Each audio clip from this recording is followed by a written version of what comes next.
बिस्मिल्लाहिर्रहमानिर्रहीम। Welcome to IT series tutor channel. अपनी इस वीडियो में हम बात करेंगे सॉर्टिंग के बारे में और देखेंगे कि सॉर्टिंग क्या है, सॉर्टिंग के लिए कितनी टेक्निक्स अवेलेबल हैं और डिटेल से डिस्कस करेंगे उनमें से एक टेक्निक को जो कि बबल सॉर्ट की टेक्निक है। टॉपिक को थ्योरेटिकली कवर करने के बाद आखिर में एक प्रोग्राम की मदद से हम इस कॉन्सेप्ट को मजीद क्लियर करेंगे। तो आइए वीडियो का आगाज करते हैं और शुरुआत करते हैं इस बात से कि सॉर्टिंग अरे से क्या मुराद है। सॉर्टिंग एक्चुअली एक अमल है, एक प्रोसेस है जिसमें हम अपनी अरे की वैल्यूज को एक तरतीब में लेके आते हैं।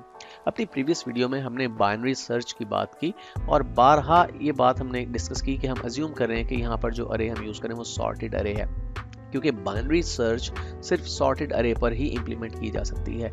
तो सॉर्टिंग उस अमल का नाम है जिसमें हम अपनी अरे के एलिमेंट्स को तरतीब में ला सकते हैं। अब ये तरतीब कई तरह की हो सकती है। मसलन अगर आपकी अरे में जो मौजूद वैल्यूज हैं वो स्ट्रिंग्स हैं तो फिर आप उन्हें अल्फाबेटिकली सॉर्ट कर सकते हैं, या अगर नंबर्स की वैल्यूज मौजूद हैं, न्यूमेरिक वैल्यूज मौजूद हैं तो इन्हें आप असेंडिंग ऑर्डर में ला सकते हैं। असेंडिंग का मतलब ये है स्मॉलेस्ट टू लार्जेस्ट, यानी जो पहली वैल्यू होगी वो सबसे छोटी होगी और उससे बाद वाली वैल्यू उससे बड़ी, और इसी तरह से ये नंबर्स जो हैं वो इंक्रीज होते चले जाएंगे। या फिर न्यूमेरिक वैल्यूज को आप डिसेंडिंग ऑर्डर में भी ला सकते हैं। डिसेंडिंग का मतलब ये है कि जो सबसे बड़ी वैल्यू होगी, जो लार्जेस्ट वैल्यू होगी वो सबसे पहले आएगी, फिर उससे छोटी वैल्यू और फिर उससे छोटी, और इस तरह से जो आखिरी वैल्यू होगी वो सबसे छोटी वैल्यू होगी। अरेज को सॉर्ट करने के लिए हमारे पास दो एल्गोरिथम्स या मेथड्स मौजूद हैं, जिनमें से एक मेथड है बबल सॉर्ट का, जिसे हम बहुत डिटेल के साथ इस वीडियो में कवर करने वाले हैं, जबकि दूसरा मेथड सिलेक्शन सॉर्ट कहलाता है, जिसे हम नेक्स्ट वीडियो में कवर करेंगे। तो आइए देखते हैं कि बबल सॉर्टिंग टेक्निक क्या है और किस तरह से काम करती है। बबल सॉर्टिंग टेक्निक को एक्सचेंज सॉर्ट भी कहा जाता है और उसकी वजह अभी आपको समझ आ जाएगी जब हम इस टेक्निक को डिटेल के साथ डिस्कस करेंगे।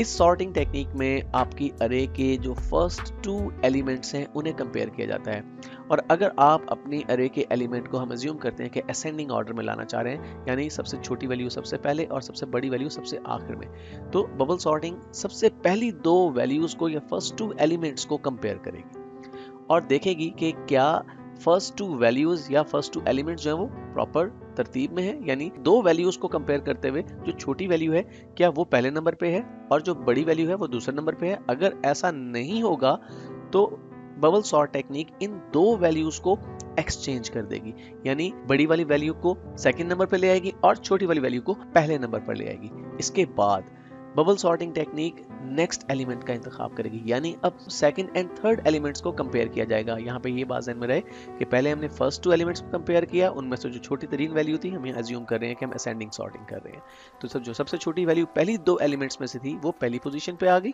उसके बाद सेकंड और थर्ड वैल्यू को कंपेयर किया जाएगा और इन दोनों में से जो वैल्यू छोटी होगी वो पहले आ जाएगी। इसी तरह से ये प्रोसेस जो है वो चलता चला जाएगा अनटिल के आपकी अरे के तमाम एलिमेंट्स जो हैं वो सॉर्ट नहीं हो जाते। लेकिन इसके लिए हमें दोबारा से इसी प्रोसेस को रिपीट करना पड़ेगा। उसकी वजह यह है कि हम 2 एलिमेंट्स को कंपेयर कर रहे हैं। अब ये भी तो हो सकता है कि फर्स्ट टाइम जब 2 एलिमेंट्स का कंपैरिजन किया गया तो फर्ज कीजिए कि पहले 2 एलिमेंट्स जो थे वो 3 और 7 थे, तो 3 जो था वो सेकंड पोजीशन पे था तो उसे पहली पोजीशन पे ले आए और 7 को सेकंड पोजीशन पे ले आए, और उसके बाद जब सेकंड और थर्ड एलिमेंट को कंपेयर किया गया तो ये भी तो हो सकता है कि थर्ड एलिमेंट में 2 की वैल्यू मौजूद हो।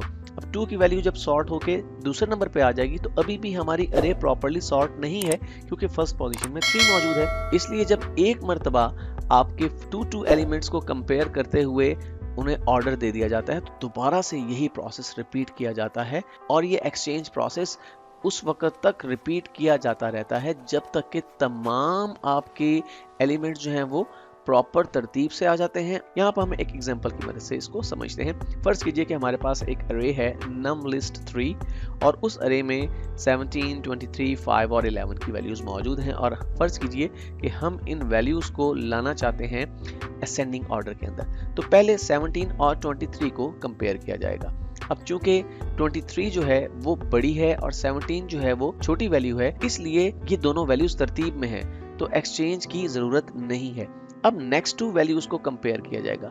अब जब नेक्स्ट 2 वैल्यूज को कंपेयर किया जाएगा 23 और 5, अब इनमें से 5 जो है वो छोटी वैल्यू है, 23 जो है वो बड़ी वैल्यू है, और 5 थर्ड पोजीशन पर मौजूद है तो 5 को सेकंड पोजीशन पर लाया जाएगा और 23 को थर्ड पोजीशन पर लाया जाएगा। और उसके बाद अब जो कंपैरिजन किया जाएगा वो 23 और 11 का किया जाएगा। अब 23 और 11 में भी हम देख सकते हैं कि 11 छोटा है लेकिन वो आगे मौजूद है, फोर्थ एलिमेंट के तौर पे मौजूद है, जबकि 23 थर्ड एलिमेंट के तौर पे मौजूद है। तो यहाँ पर फिर एक्सचेंज किया जाएगा।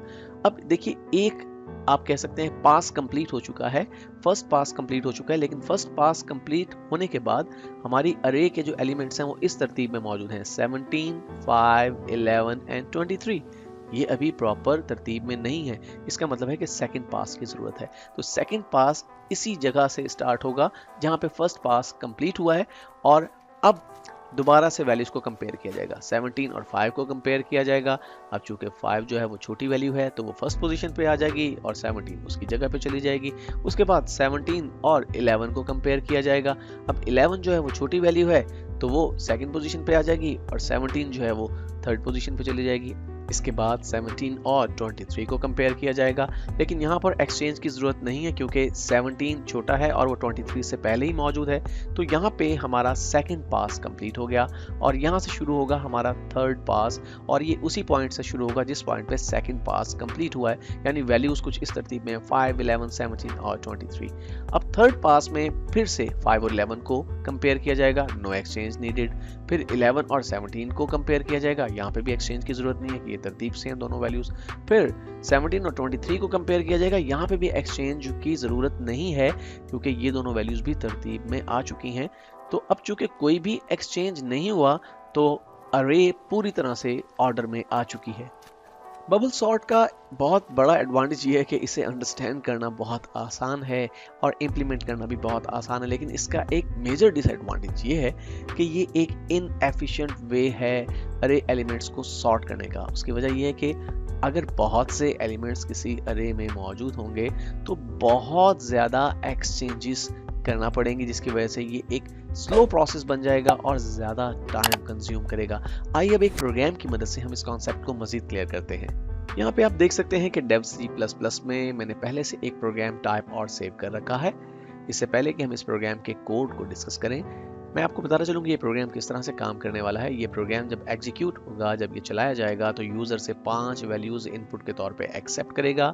यूज़र ये वैल्यू किसी भी तरतीब के साथ दे सकता है और इन वैल्यूज़ को पहले ये प्रोग्राम उसी तरतीब से डिस्प्ले करवाएगा जिस तरतीब से यूज़र ने इनपुट के तौर पे फराहम किए वैल्यूज़, और उसके बाद हमारा ये प्रोग्राम उन वैल्यूज़ को सॉर्ट करेगा, असेंडिंग सॉर्ट, और फिर सॉर्ट करने के बाद दोबारा से डिस्प्ले करवाएगा कि सॉर्टेड वे में अब ये वैल्यूज़ इस तरह से दिखाई दे रही हैं। तो आइए देखते हैं कि प्रोग्राम किस तरह से काम कर रहा है। हमारा ये प्रोग्राम एक्चुअली स्टार्ट हो रहा है लाइन नंबर 5 पे, जहां पे हमने एक इंटीजर डाटा टाइप के साथ अरे डिक्लेयर की है जिसका नाम अर है और जिसकी लेंथ 5 है, और साथ ही हमने इंटीजर डाटा टाइप के ही आई, जे और टेम्प नाम के वेरिएबल डिक्लेयर कर दिए हैं।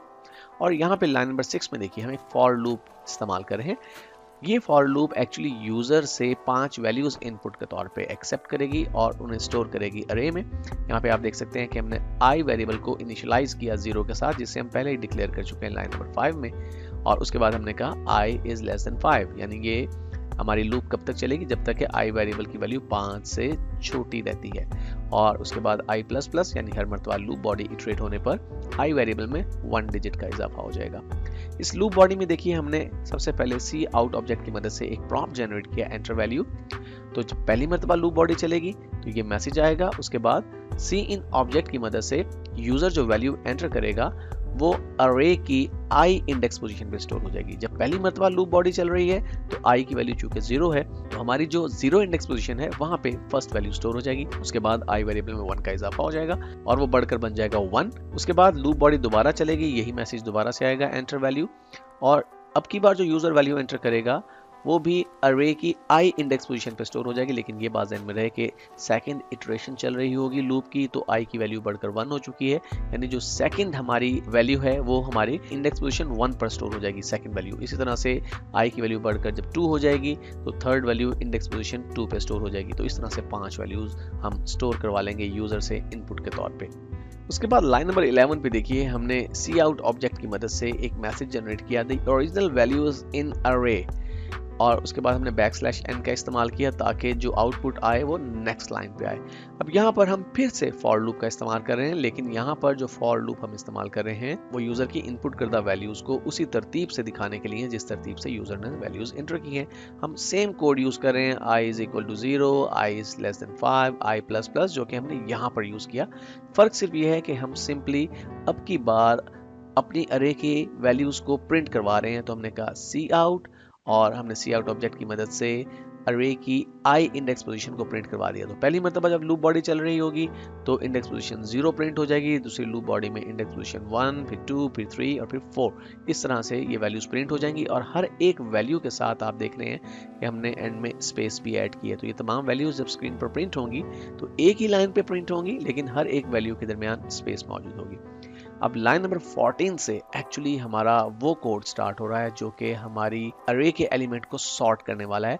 तो यहाँ पर आपको बहुत कॉन्शियस होना चाहिए क्योंकि थोड़ा सा टेक्निकल होने वाला है कोड।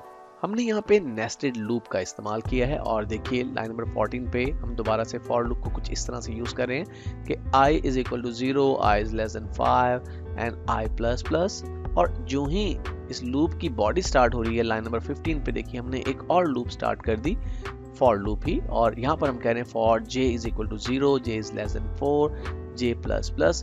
अब यहाँ पे आपको ये बात पता चलूं कि हमने यहाँ पर j वेरिएबल को नेस्टेड लूप में जब यूज किया है तो हम इसे j > 4 क्यों कर रहे हैं और i > 5 क्यों कर रहे हैं। ये बात ध्यान में रहे कि हमारी जो टोटल वैल्यूज हैं वो 5 हैं और हमारी अरे की जो टोटल इंडेक्स पोजीशन है वो 4 है। तो हम ये चाहते हैं कि जब तक हमारी चारों इंडेक्स पोजीशंस जो हैं वो सॉर्ट ना हो जाएं उस वक्त तक हमारी जो ये लूप है उसे इटरेट करना चाहिए। और यहाँ पर हम j > 4 क्यों कर रहे हैं, उसकी वजह ये है कि हमने दो वैल्यूज को कंपेयर करना है। तो जब पहली मर्तबा हमारी इनर लूप चलेगी तो फर्स्ट और सेकंड वैल्यू जो हैं वो कंपेयर होंगी, इसलिए हमें एक नंबर कम चाहिए j वेरिएबल के लिए। तो यहाँ पर हमने कहा j > 4। तो जब तक j वेरिएबल छोटा रहता है 4 से, इसका मतलब ये है कि जब j वेरिएबल की वैल्यू 3 बन जाएगी उस वक्त तक हमारी तमाम वैल्यूज सॉर्ट हो चुकी होंगी जब हमारी आउटर लूप अपना लास्ट इटरेशन कंप्लीट करेगी। अब यहाँ पर देखिए हमने इफ का इस्तेमाल किया, if array j is less than array j+1। इसका क्या मतलब है, यहाँ पर ये बात ध्यान में रहे कि j की इनिशियल वैल्यू 0 है और j+1 का मतलब होगा 1। तो एक्चुअली हम ये कह रहे हैं कि अगर हमारी जो अरे है कि अगर उस अरे की जो 0 इंडेक्स पोजीशन है उसकी वैल्यू बड़ी है उस अरे की फर्स्ट इंडेक्स पोजीशन से। अब फर्स्ट इंडेक्स पोजीशन कैसे हमने डिटरमिन की, j+1, क्योंकि j की वैल्यू 0 है तो j+1 का मतलब है 0 + 1 तो 1 हो जाएगा यहाँ पे।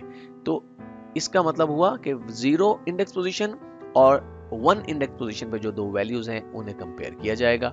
और यहाँ पर इफ के फौरन बाद हमने क्या किया, हमने कहा temp = j। अब ये कोड उस सूरत में एग्जीक्यूट होगा अगर ये पर्टिकुलर कंडीशन ट्रू होगी, और ये पर्टिकुलर कंडीशन अगर ट्रू होगी तो इसका मतलब ये होगा कि जो 0 इंडेक्स पोजीशन पर वैल्यू है वो बड़ी है और जो फर्स्ट इंडेक्स पोजीशन पर वैल्यू है वो छोटी है। यानी दो वैल्यूज जो कंपेयर की जा रही हैं वो तरतीब से नहीं है क्योंकि हम असेंडिंग सॉर्ट करना चाहते हैं वैल्यूज को।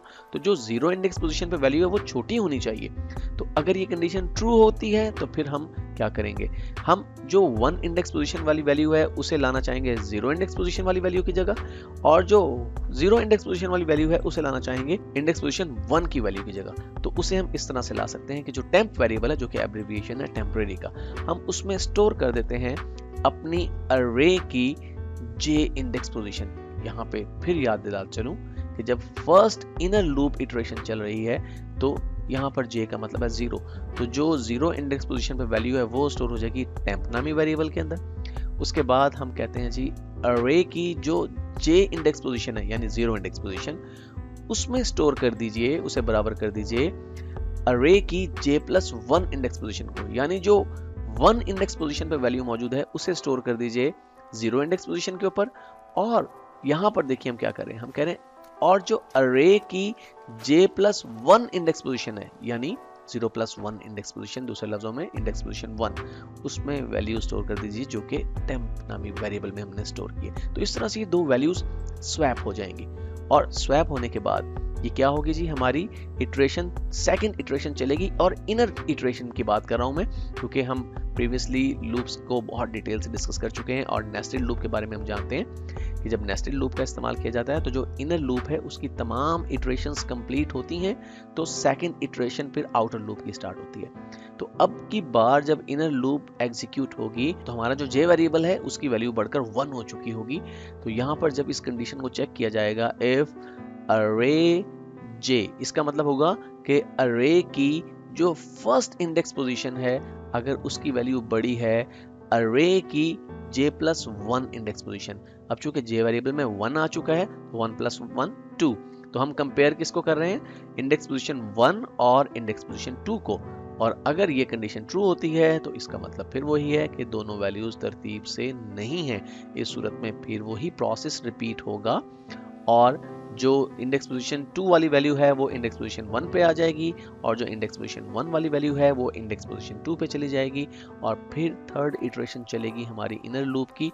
और इसी तरह से जब इनर लूप की तमाम इटरेशंस कंप्लीट हो जाएंगी फिर हमारी जो आउटर लूप है उसमें आई वेरिएबल में 1 का इजाफा हो जाएगा। तो हमारी आउटर लूप की सेकंड इटरेशन चल रही होगी, तो उस वक्त दोबारा से ये कोड जब एग्जीक्यूट होगा, इनर लूप जब दोबारा से एग्जीक्यूट होगी, फिर दोबारा से फर्स्ट और सेकंड एलिमेंट को कंपेयर किया जाएगा, सेकंड और थर्ड एलिमेंट को कंपेयर किया जाएगा, थर्ड और फोर्थ, और इसी तरह से फिर हमारी नेक्स्ट इटरेशंस चलती चली जाएंगी। तो जब ये तमाम इटरेशंस कंप्लीट हो जाएंगी हमारी आउटर लूप की, उस वक्त तक हमारी जो अरे की वैल्यूज हैं वो तरतीब से आ चुकी होंगी। उसके बाद देखिए लाइन नंबर 22 पे हम सी आउट ऑब्जेक्ट की मदद से एक मैसेज दे रहे हैं। हमने शुरू में ही \n का इस्तेमाल कर दिया ताकि जो हमारा आउटपुट है वो नई लाइन पे प्रोड्यूस हो, दी सॉर्टेड अरे कॉलन, और फिर \n का इस्तेमाल किया ताकि इसके बाद फिर न्यू लाइन प्रोड्यूस हो जाए। और हम दोबारा फॉर लूप का इस्तेमाल करके सिंपली अपनी अरे की तमाम वैल्यूज को प्रिंट करवा रहे हैं, जैसा कि हम पहले भी प्रिंट करवा चुके हैं लाइन नंबर 12 और 13 की मदद से। लेकिन उस वक्त अरे की वैल्यू सॉर्टेड नहीं थी, अब अरे की वैल्यू सॉर्टेड हो चुकी हैं, तो अब जो आउटपुट आएगा वो सॉर्टेड वे में होगा। तो आइए इस प्रोग्राम को कंपाइल और एग्जीक्यूट करते हैं। तो मैं जो पहली वैल्यू एंटर करता हूँ वो 15 है, दूसरी वैल्यू 69 है, फिर मैं 3 की वैल्यू एंटर कर देता हूँ, फिर मैं 74 और लास्ट में मैं 98 की वैल्यू एंटर कर देता हूँ। डेफिनेटली ये वैल्यूज जो हैं सॉर्टेड नहीं है। तो देखिए जो ही मैंने एंटर प्रेस किया, द ओरिजिनल वैल्यूज इन अरे 15, 69, 3, 74, 98, जिस तरतीब से मैंने वैल्यूज एंटर की थी, जिस तरतीब से अरे में मौजूद थी, उसी तरतीब से हमारे पास प्रिंट होगी। और उसके बाद जब हमने इसे सॉर्ट किया, द सॉर्टेड अरे 3, 15, 69, 74, 98, आप देख रहे हैं कि असेंडिंग सॉर्ट हो चुकी हैं तमाम की तमाम वैल्यूज। तो इस तरह से बबल सॉर्ट काम करता है।